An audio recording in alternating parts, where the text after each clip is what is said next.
푸르른 5월에 찾아오는 특별한 날이 있습니다. 아이가 있는 가정이라면 꼭 챙겨야 하는 어린이날이 벌써 102번째를 맞았습니다.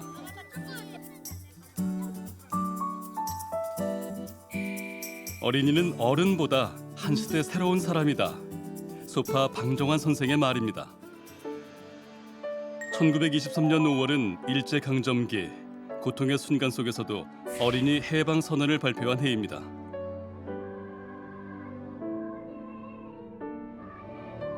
선언문에서는 어린이를 완전한 인격적 존재로서 존중하고 경제적, 윤리적 압박 없이 자유롭고 즐겁게 놀 수 있는 환경을 만들어줘야 함을 명시하고 있었는데요. 각 후생기관에 수용된 어린이들을 위해서 즐거운 놀이잔치가 벌어졌습니다. 이는 1989년 유엔 아동권리 협약보다도 훨씬 앞선 세계 최초의 아동 선언문이었습니다. 아주 옛날에는 뭐 아동 권리라는 말을조차도 없었던 그런 시기가 있었죠. 아동이라는 말 자체가 없었던 시기가 있는데 우리나라가 전 세계에서 제일 먼저 방정환 선생님 때문에 1922년에 어린이 선언하면서 아동 권리에 대해서 제일 앞서갔던 그런 나라라고 할 수 있습니다. 어린이라는 단어가 이게 존중의 언어였거든요. 예전에는 아해, 아이, 굉장히 차별적인 용어들이 많았는데 그거를 이제 그 방정환 선생님이 어린이라는 단어로 이제 바꿔서 존중하는 그런 의미를 바꿨습니다. 아동 권리에 대한 인식과 사회적인 캠페인에서 세계 여느 나라보다도 앞서 있던 대한민국. 어린이 해방 선언이 있은 지 100년의 시간이 흐른 지금 우리 아이들의 권리와 복지는 과연 어디쯤 와 있을까요? 아동을 주로 이제 돌봄과 보호의 대상으로 이제 생각했다면 이제는 독립된 권리 주체일 수 있다라고 생각하는 게 너무 중요할 것 같습니다. 그러니까 예전에는 생존, 보호, 발달 이런 부분들이 중심이 되었다면 이제는 참여권까지도 얘기를 해야 되지 않을까 이렇게 생각이 되고요. 아동의 권리를 지키는 일의 목표는 결국 아이들이 행복한 삶을 누리도록 하는 일일 것입니다.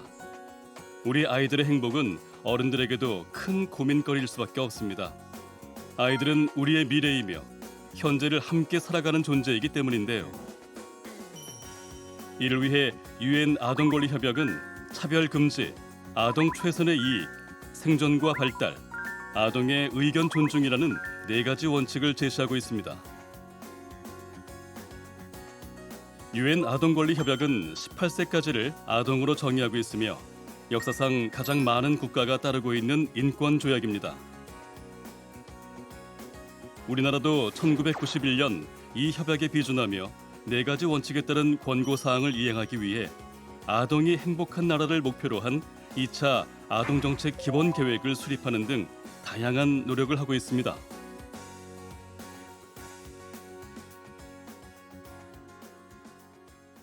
그 3개 분야별로 10개 주요 추진 과제를 하고 있습니다. 첫 번째는 아동 성장과 발달에 대한 기회 제공의 문제, 그다음 두 번째는 두텁고 또 촘촘한 복지를 제공하는 거, 그리고 세 번째는 단순히 아동이 그 정책의 수혜 대상이라기보다는 직접적으로 의견을 제시하고 능동적인 주체로 성장할 수 있는 기반을 조성하는 거, 이 3가지 주요 과제를 가지고 있고, 또 저희들이 12개의 주요 핵심 과제를 통해서 이 정책을 실현하려고 최선의 노력을 다하고 있습니다.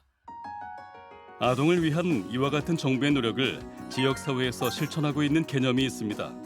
혹시 아동 친화도시라는 말을 들어보셨나요?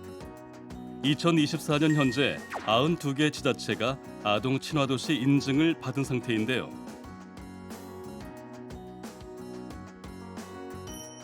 현재 전국 광역, 기초지자체 273개 중 약 33%가 아동 친화도시 인증을 받았고 인증을 받기 위한 단계를 진행 중인 곳도 33곳이나 됩니다. 아동 친화도시는 과연 어떤 모습일까요? 전국에서 아동 인구 비율이 높은 곳으로 꼽히는 세종시. 2021년 광역 지방자치단체 최초로 아동 친화도시 상위 단계 인증을 받은 곳이기도 한데요.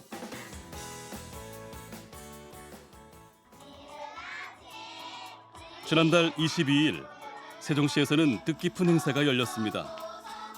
지역 주민과 어린이들은 물론 지자체 관계자들이 함께 모인 자리, 공공형 놀이터인 세종 실내 놀이터 2호의 개장식이 있었는데요.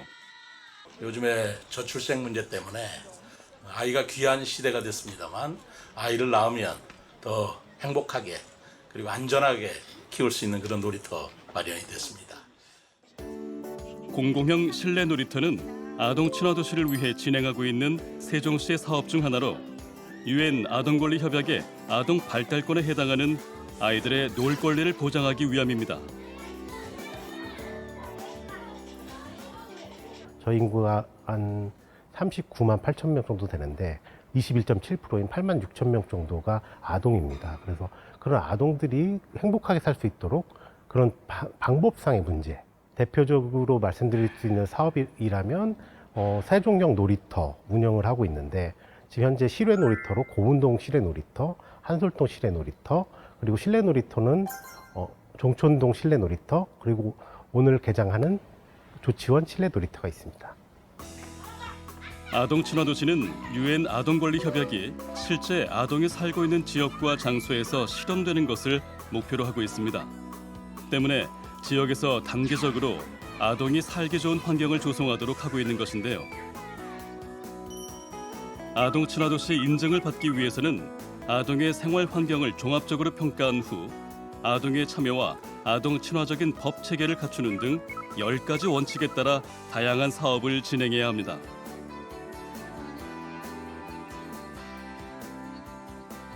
현재 세종시에서도 아동 친화 도시를 위한 전담 인력을 배치하고 한 단계 더 위의 인증을 받기 위해 노력하고 있다는데요. 특히 집중하고 있는 부분이 있답니다. 궁극적으로 아이들이 행복한 도시를 만들고자 하는 게 아동 친화 도시의 목적인데 그 방법상에서 아동의 발달을 위해서 노는 것만큼 중요한 것이 있을까? 이런 부분들이 있고 그런 부분에 있어서 놀 권리 보장을 위해서 저희가 놀 권리 시행 계획도 수립해서 운영하고 있고 그래서 놀이터도 저희가 충분히 공급하고자 그리고 아동의 욕구에 기반해서 아동들의 그 원하는 놀이터 어른들이 제공하는 놀이터가 아니라 스스로 참여해서 만드는 놀이터 형태로 만들고 있습니다. 특히 아동의 놀 권리 보장을 위해 조성된 국립어린이박물관은 여러 주제를 탐구하며 어린이가 자신과 세상의 다양한 문화를 이해하고 존중할 수 있도록 해 큰 호응을 얻고 있다는데요.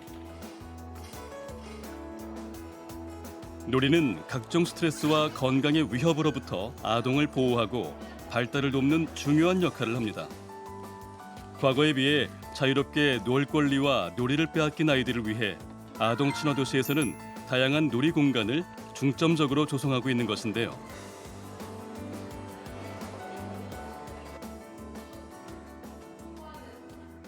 우리나라는 굉장히 특이하게 그 OECD 국가 중에서 그 아동 행복도가 가장 낮은 국가인데 그 이유는 빈곤한 아이들이 행복도가 낮은 거는 거의 대부분의 나라가 똑같아요. 뭐 전 세계적으로 똑같습니다. 근데 우리나라는 빈곤하지 않은 부유한 아동들까지도 불행하다고 느끼고 있습니다. 그 이유가 도대체 뭘까? 따져보면 그게 아마 사교육과 연결되어 있을 가능성이 높습니다. 사교육 때문에 혼밥을 한다거나 놀 시간과 놀 공간이 없다거나 이런 것 때문에 지금 가난하나 가난하지 않으나 다 불행하다고 느끼기 때문에 평균적으로 이제 행복도가 낮다라고 생각이 되기 때문에 뭔가 사회의 문화가 바뀌어야지 되는 거죠. 뭐 놀 권리와 쉴 권리를 충분히 인정하는 가정 내에서도 학교에서도 인정하는 그런 문화가 되면 조금 나아지지 않을까 이렇게 기대하고 있습니다. 과거에 비해 물질적으로 풍요로워지고 인격적으로 존중받는 사회에 살고 있지만 경쟁 사회에서의 불안과 걱정으로 어린 시절의 놀 권리를 오히려 누리지 못하고 있다는 건데요. 때문에 아동 친화 도시에서는 놀이 공간을 갖추는 것이 필수 요소인 것입니다. 세종시에서는 이외에도 감기와 같은 경증 질환을 가진 아동들이 늦은 시간에도 진료를 받을 수 있도록 달빛 어린이병원을 지정해 운영하고 있습니다.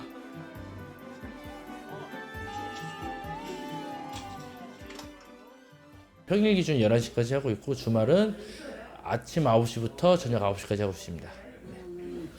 왜 이렇게 늦게까지 진료를 보는 달빛 어린이병원을 운영하게 된 건가요? 사실 하기 전까지 엄청난 고민이 있었는데요. 일단 아이들이 보통 이제 아이들을 키워보시는 어머님들이라고 하면은 아이들이 보통 새벽에 열이 나고 밤에 열이 나는 경우가 많고 또 지역 특성상 맞벌이 부부들이 엄청 많아요. 그러다 보니까 그런 환자들을 진료하기 위해서 이제 달빛 어린이병원을 선택하게 되었습니다. 아이들이 놀게 하고 학습하게 하고 자연 친화적인 것도 좋지만 결국 아이들은 아프면서 크는 시기이기 때문에 그 의료 쪽이 메꿔지지 않는다면 많이 부족한 건 사실이라고 생각합니다. 맞벌이 부모가 많은 세종시의 특성상 부모들이 일과 중 아이와 함께 병원을 찾기 어려운 것을 고려한 조치인데요. 이 역시 모든 아동은 최상의 건강 수준을 유지할 수 있도록 적절한 보건 서비스를 제공받아야 한다는 아동 친화 도시의 조항을 이행한 것입니다.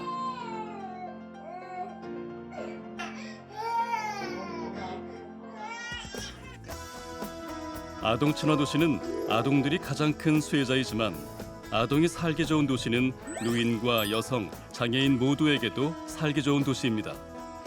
궁극적으로 지역 주민의 삶의 질이 향상되는 것입니다. 결국 어린이들의 삶이 행복해야 모두가 행복하다는 것이죠. 아이들은 뭐 우리나라의 미래라고 얘기하는 분들도 있는데 현재이면서 미래입니다. 그래서 현재이면서 미래이고 우리나라를 책임져갈 그런 분들이기 때문에 너무너무 중요하다고 얘기할 수 있겠죠. 우리도 아이였고요.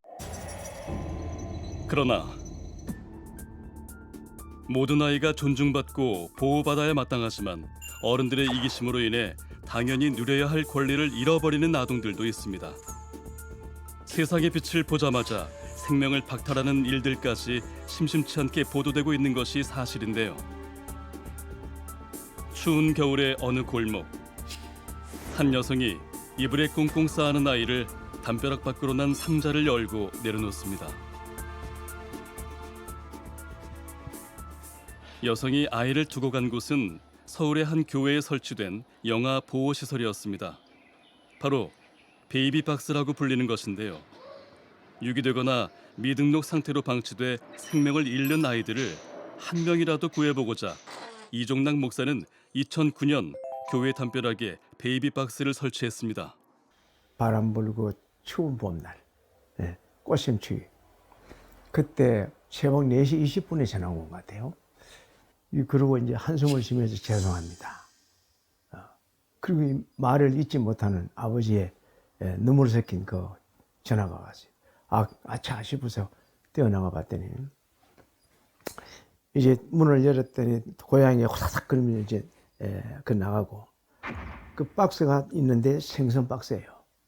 그 생선 박스를 열어보니까 갓 태어난 아이고 다운 증후군 아이고 또 그 미수가 있었고 저체온이 갖다 놓은 지 오래돼서 그게 나한테 왜 이렇게 막 이렇게 제어식을 가질까? 저 아이들을 살릴 수 있는데 이 생각이 들어서 그래서 이제 베이비박스 2009년에 요게 이제 1호예요. 여기에 이제 우리 친구하고 나하고 둘이 만드는 거예요.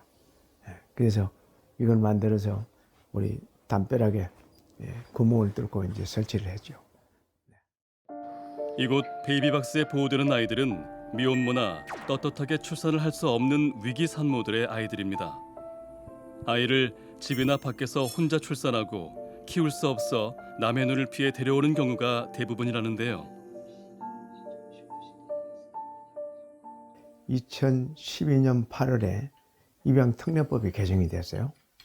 입양특례법이 개정이 되면서 이게 출생신고 사각지대가 만들어졌어요.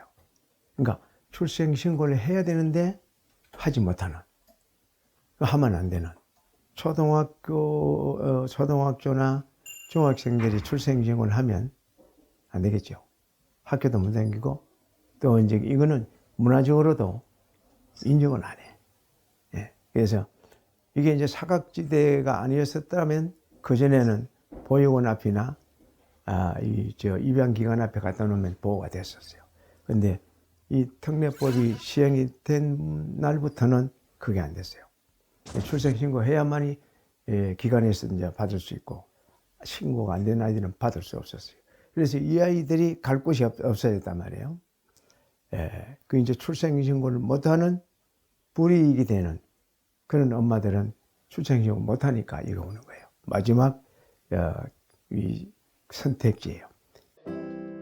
아직 우리나라에서는 베이비박스에 아이를 두고 가는 것을 유기로 보고 있는 데다 오히려 영아 유기를 조장한다는 논란도 있는 것이 사실입니다. 하지만 이종락 목사는 차라리 베이비박스라도 찾아오라는 입장, 이유가 있다는데요.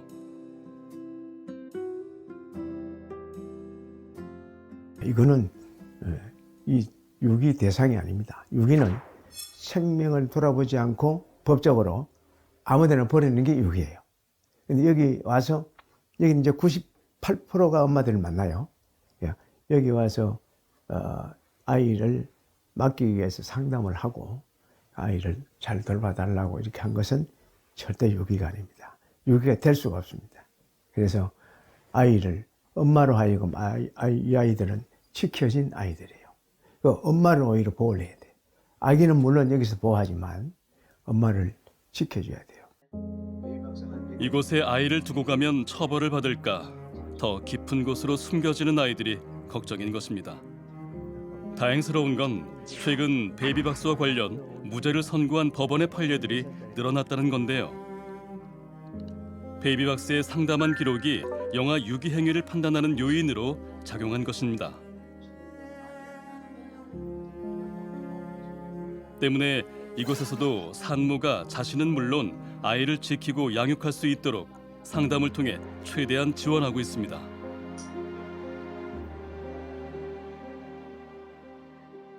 돈이 없어서 이 나라가 아이를 키우지 못한 나라는 아니잖아요. 정말 태어난 생명들을 안전하게 잘 보호할 수 있도록 하는 대한민국의 미래를 위해서 이 아이들을 위해서 쓰는 것은 인색하지 말았으면 좋겠다.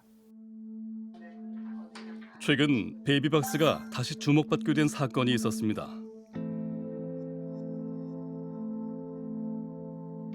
수원의 한 아파트 냉장고에서 영아의 시신 2구가 발견된 것인데요.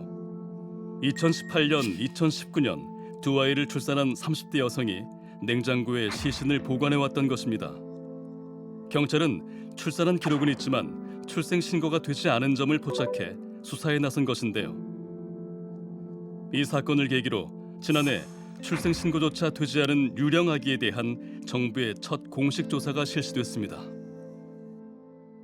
지자체를 통하여 부모 등 아동 보호자에게 연락하여 아동의 안정 상태를 확인하고 아동의 소재와 안전이 확인되지 않은 경우에는 경찰청, 지자체 등 관련 기관과 협력하여 필요한 조치를 취할 계획입니다. 결과는 놀라웠습니다. 출생 신고가 되지 않은 미등록 영유아 2,132명 중 249명이 이미 사망했다는 충격적인 사실이 밝혀진 것입니다. 이후 존중받아야 할 한 생명이 나약한 아이라는 이유로 세상에서 사라져가지 않도록 정부가 최소한의 보루가 될 수 있는 방법을 찾아 나섰습니다. 올해 7월부터 시행되는 보호출산제가 바로 그것인데요.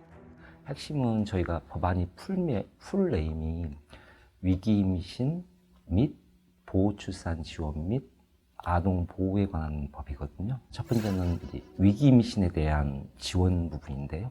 이 부분은 실제로 위기임산부가 저희가 지역 상담기관이라고 해서 저희가 16개 지정기관을 운영을 할 건데 여기에서 충분하게 원가정, 그러니까 스스로 아이를 키울 수 있게끔 충분한 상담을 받고 필요한 서비스도 연계해 줄 수 있는 기본적인 상담 지원 체제를 촘촘하게 이제 구축하는 게 첫 번째고요. 두 번째는 그럼에도 불구하고 신분 노출 꺼리거나 불가피하게 보호 출산을 하려고 하는 위기 임산부가 계시기 때문에 가명으로, 그러니까 가명이나 아니면 사회보장 전산관리번호라고 있는데 이 번호를 통해서 실질적으로 안전하게 의료기관에서 출산할 수 있게끔 저희가 지원을 해드리는 겁니다. 그리고 세 번째는 이렇게 태어난 아이는 국가가 지자체가 책임지게 보호 조치를 하고 필요한 출생 등록도 하고요. 작년에 출생 통보제를 통과시키면서 이거에 대한 우려점이라던가 완화하기 위해서 보호출산제도 함께 법안이 통과됐고 올 7월 19일에 동시에 시행하는 걸로 이렇게 협의가 됐습니다. 안정적인 부모 밑에서 태어나지 못한 위기 영유아까지도 사회가 보듬어 잘 자랄 수 있게 하겠다는 것이 그 목적. 가장 우선시하는 것은 다양한 지원을 통해 부모가 직접 양육할 수 있도록 하는 것입니다. 하지만 그렇지 못하는 최악의 상황에서는 임산부가 가명으로 병원에서 출산할 수 있게 하고 병원에서 아이의 출생 신고를 내 한 생명이 세상에서 누락되는 것을 막는 내용도 포함되어 있는데요. 아동이 미등록 상태로 생명의 위협을 받거나 마땅한 권리를 누리지 못하고 학대당하는 것보다는 시설이나 입양을 통해 사회의 테두리 안에서 자랄 수 있도록 하기 위함입니다. 하지만 일각에서는 곧 시행되는 보호출산제의 일부 내용에 대해 우려의 목소리도 있는 것이 사실. 저는 이전에는 모든 지옥문이 열려 있었던 거거든요. 그거보다는 훨씬 낫다라고 생각이 됩니다. 그때는 누가 태어났는지 누가 죽었는지도 모르는 상황이라면 이제는 우리나라에서 태어나는 아이들은 정확하게 알 수 있는, 특히 우리나라 국민이라면 알 수 있는 게 됐기 때문에, 그리고 절대 익명이 아니고요. 가명이고, 가명을 통해서 나중에 아이들의 알 권리를 충분히 보장할 수 있도록 만들어져 있습니다. 위기 임산부 상태에서는 정보가 취약한 경우들도 많아요. 이게 정보를 알지 못해서 지금 이게 버리거나 유기하거나 이럴 수 있는데, 그러지 않을 수 있는 다양한 옵션을 주고 설명을 하고 원가정에서 양육할 수 있는 기회를 만들어주는 그런 정책이라고 할 수 있기 때문에 저는 여러 가지로 아동 권리 측면에서는 의미 있는 정책이지 않을까 이렇게 생각이 됩니다. 아동들에게는 선택권이 없습니다. 아동들이 부모의 품에서 사랑받으며 자랄 수 있도록 돕는 것은 아동의 기본 권리를 지키는 것이자 가장 근본적인 아동 복지가 될 것입니다. 위기 영유아가 있기 전에 위기 임산부와 위기 산모가 있습니다. 자칫 유기되거나 시설로 보내지게 될 아동들을 부모가 양육할 수 있도록 하기 위해서는 사회의 다각적인 지원이 필요할 텐데요. 미혼모들이 아이를 양육할 수 있도록 돕는 시설에서 한 아이의 엄마를 만날 수 있었습니다. 아직 앳된 모습의 24살 김미정 씨. 아이와 함께 자립하기 위해 지난해 사이버대학에 입학해 한창 강의를 수강 중이랍니다.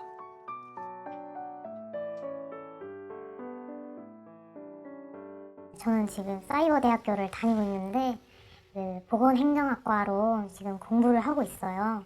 나중에 취업을 위해서 지금 사이버대학교를 다니고 있어요. 아이를 위해서 결정한 거죠. 네, 제가 알바만 하면서 살 수는 없잖아요, 애기랑 같이. 그래서 안정적인 직업을 찾기 위해서 사이버대학 공부를 하고 학위 취득을 어쨌든 해야 되잖아요. 그래야 나중에 취업할 때 도움도 되고, 그리고 나중에 애기한테 자랑스러운 엄마도 될 수 있으니까. 지금은 눈에 넣어도 아프지 않을 아이와의 미래도 꿈꾸고 있지만 아이를 출산하기까지 직접 양육을 할 생각은 없었다는 미정 씨. 시설을 통해 입양을 보낼 계획이었다고 합니다. 저는 입양을 보내려고 생각을 하고 있었는데 이제 알아보니까 애기 아빠가 같이 있어야 된다고 하더라고요. 입양을 보내려면은. 그때는 진짜 나쁜 생각인데 자연유산을 하려고 막 괴롭히고 이랬었거든요. 엄청 막 스트레스 받아 하고 일부러 막 배 때리고 이런 식으로 한 적이 있었어요. 원치 않는 임신으로 부모님에게도 사실을 알리지 못했던 미정 씨. 아이를 양육하기로 마음을 바꾼 것은 미정 씨와 같은 위기 임산부들이 아이를 지킬 수 있도록 출산과 산후조리를 돕는 이곳 시설에 입소하고 나서였습니다. 생명의 집은 법적으로 1년 6개월을 지낼 수 있고요. 또 필요에 따라 상황이 허락이 된다면 2년까지 연장이 가능하고요. 1차 시설에서는 안전한 출산이 목적이고 입양과 양육을 결정하는 기관이고, 이제 양육지원시설 2차 시설은 이제 양육하는 엄마들이 아기를 양육하기 위해서 도움을 받고 그다음에 자립할 수 있도록 기반을 다지는 곳입니다. 이곳 미혼모 지원 시설의 1차 목적은 처한 환경으로 인해 위협받고 있는 아이들의 생명을 구하는 것이지만 더 나아가서는 아이의 행복을 위해 산모가 모성을 지킬 수 있도록 지원하는 것입니다. 이곳에서 70%의 미혼모들이 직접 양육을 하기로 결정한다는데요. 미정 씨의 경우도 마찬가지였습니다. 아기 낳고 사진을 딱 보여주셨는데 얼굴 사진을 그거를 보자마자 눈을 감고 있는데도 저랑 너무 똑같이 생겨가지고 입양을 못 보내겠는 거예요. 아기를 낳고 아기를 키우기로 마음 먹은 순간부터 이제 모든 게 많이 달라졌거든요. 제가 공부도 하고 돈도 모으고 제가 좀 많이 부지런해진 것 같아요. 아기를 키우면서. 이 입양을 보냈으면 저는 계속 자취를 하면서 아르바이트 하고 이제 자유롭게 놀았겠죠. 친구들이랑 같이 막 완전 그냥 하루살이처럼 막 살지 않았을까. 그래서 차라리 지금이 낫다. 네, 이렇게 생각하고 있어요. 이곳에 머무르며 아이의 양육에 필요한 것들을 지원받고 다양한 상담과 프로그램을 통해 자신감을 얻었다는 미정 씨. 누워서 애기 놀아주면은 웃을 때 그때가 제일 행복하죠. 애기 웃음소리 들을 때. 네, 그때가 진짜 행복해요. 어디 많이 놀러 다니고 좋은 거 하고 맛있는 거 먹고 그렇게 행복하게 살고 싶긴 해요. 애기가 하고 싶은 거 다 해주게 하고 네, 친구 같은 엄마? 그런 엄마 되고 싶죠. 미정 씨가 편견에 맞서고 어려움을 극복하도록 도운 것이 결국 아이의 행복을 지키는 일이 됐습니다. 출산율만큼 중요한 게 아이들의 건강한 성장 발달입니다. 그런 부분들에 대해서는 지금까지는 많이 부모에게만 맡겨졌다라고 생각이 됩니다. 근데 부모가 다 할 수는 없거든요. 국가가 함께 해야지 되고 이렇게 엇나가거나 빗나가거나 이럴 때 그런 것들을 막아줄 수 있는 게 사회 안전망이라고 생각하고 사회 안전망이 조금 더 탄탄해진다면 한 군데 떨어지면 다음 사회 안전망이 있고 이렇게 촘촘한 사회 안전망이 만들어질 때 우리 아이들이 건강하게 성장 발달할 수 있지 않을까 그렇게 기대하고 있습니다. 어린이의 세계라는 책에 이런 구절이 나옵니다. 어린이가 어른의 반만하다고 해서 어른의 반만큼 존재하는 것은 아니다. 어린이가 아무리 작아도 한 명은 한 명이다. 우리도 한때는 어린이였습니다. 우리 어른들은 이 점을 잊지 말아야 할 것입니다. 어린이를 온전한 인격체로 대하는 것이야말로 아동의 인권을 존중하고 바로 세우는 시작이 아닐까요?